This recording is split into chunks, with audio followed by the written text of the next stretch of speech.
আসসালামু আলাইকুম everyone, welcome to ছন্দস cuisine. আজকের রেসিপিতে থাকছে ঝরঝরে ভুনা খিচুড়ি। রান্নাতে যেহেতু কিছু টিপস রয়েছে, ভিডিওটা একটু বড় হবে, আপনারা ধৈর্য সহকারে দেখবেন। আর চ্যানেলটি সাবস্ক্রাইব করে পাশে থাকার অনুরোধ রইল। অনেক সময় দেখা যায় ভিডিওতে ভিউ হচ্ছে ঠিকই, কিন্তু সাবস্ক্রাইবার বাড়ছে না।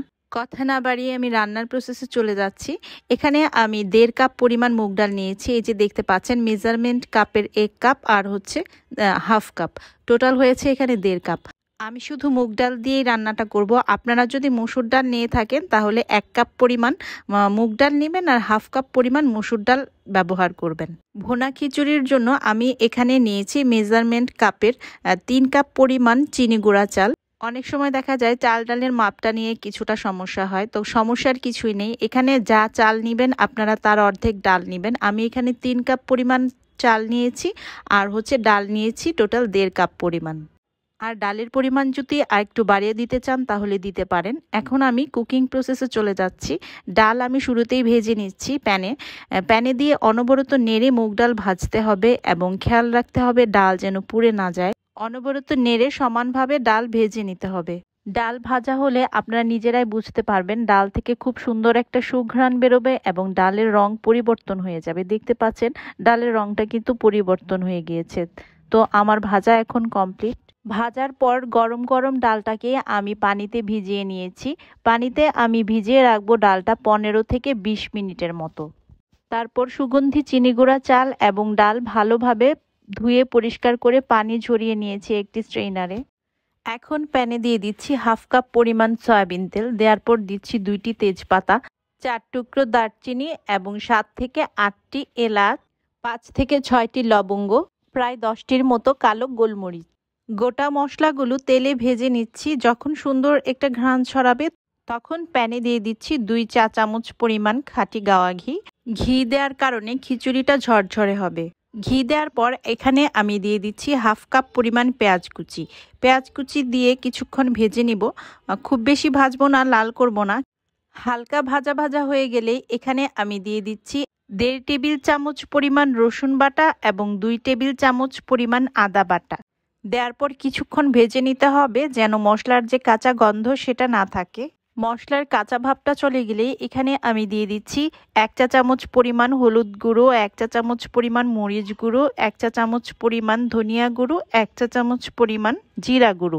সর্বশেষ দিয়ে দিচ্ছি 1 চা চামচ পরিমাণ গরম মশলা গুঁড়ো। দিয়ে মশলাটা কিছুক্ষণ কষিয়ে নিতে হবে। এখন দিয়ে দিচ্ছি একদম সামান্য পরিমাণ পানি যেন মশলাটা পুড়ে না যায়। মশলাটা যখন তেল থেকে সেপারেট হয়ে যাবে তখন দিয়ে দিচ্ছি চাল ডাল দেওয়ার পর ভালোভাবে আমি ভেজে নিচ্ছি এই মশলাতে। এখন দিয়ে দিচ্ছি 1 চা চামচ পরিমাণ লবণ চালের সাথে ভালোভাবে মিক্স করে নিতে হবে। এই পর্যায়ে চুলার আঁচ মিডিয়াম আঁচে রেখে চালটা ভালোভাবে ভেজে নিতে হবে। চালটা যখন ভালোভাবে ভাজা হয়ে যাবে তখন আপনারা নিজেরাই বুঝতে পারবেন কিছুটা চটচট শব্দ হবে। চাল ভাজা হয়ে গেলে এখন আমি দিয়ে দিব গরম পানি। 3 কাপ চাল এবং 1.5 কাপ ডালের জন্য পানি দিচ্ছি 9 কাপ। 6 থেকে 7টি আস্ত কাঁচামরিচ দিয়ে দিচ্ছি। তারপর এখন দিয়ে দিচ্ছি 1.5 চা চামচ পরিমাণ লবণ। দিয়ে ভালোভাবে নেড়েচেড়ে মিশিয়ে দিচ্ছি যেন পোলার চালের নিচে কোনো দলা না থাকে। তারপর ঢাকনা দিয়ে ঢেকে অপেক্ষা করব 10 মিনিট। প্রায় 10 মিনিট পর ঢাকনা উঠিয়ে একটু নেড়ে দিতে হবে। তারপর আবার ঢাকনা দিয়ে ঢেকে দিচ্ছি। এই সময় চুলার আঁচটা মিডিয়াম টু লো হিটে থাকবে।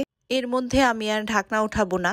তারপর যখন দেখব যে পানি একদম শুকিয়ে গিয়েছে তখন ঢাকনা উঠিয়ে নিচের চাল উপরে এবং উপরের চাল নিচে দিয়ে দিচ্ছি। দিয়ে ঢাকনা দিয়ে আবার ঢেকে দিচ্ছি। এ সময় চুলার আঁচ একদম লো আঁচে থাকবে। 5 থেকে 7 মিনিট লো আঁচে দমে থাকার পর আমি আবার ঢাকনা উঠিয়ে চালগুলো উপর নিচ করে দিচ্ছি। এই সময় একটু সাবধানে চালগুলো নাড়তে হবে যেন চালগুলো ভেঙে না যায়। রান্না কিন্তু প্রায় কমপ্লিট। এখন আমি দিয়ে দিচ্ছি আরও 2 চা চামচ পরিমাণ ঘি। ঘিটা এখানে সুন্দর একটা ফ্লেভারের কাজ করবে।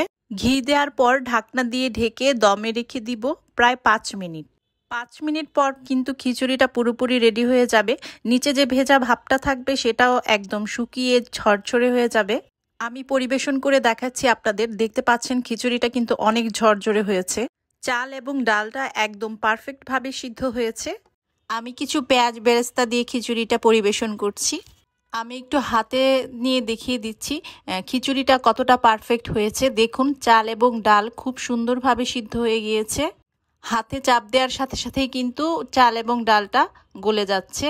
একদম পারফেক্ট হয়েছে খিচুড়িটা। কোনো প্রশ্ন থাকলে আমাকে কমেন্ট করে জানাবেন এবং রেসিপিটি লাইক এবং শেয়ার করবেন ফ্রেন্ডস অ্যান্ড ফ্যামিলির সাথে। আজকে খিচুড়ি আমি দেশি মুরগির ঝোল দিয়ে পরিবেশন করছি।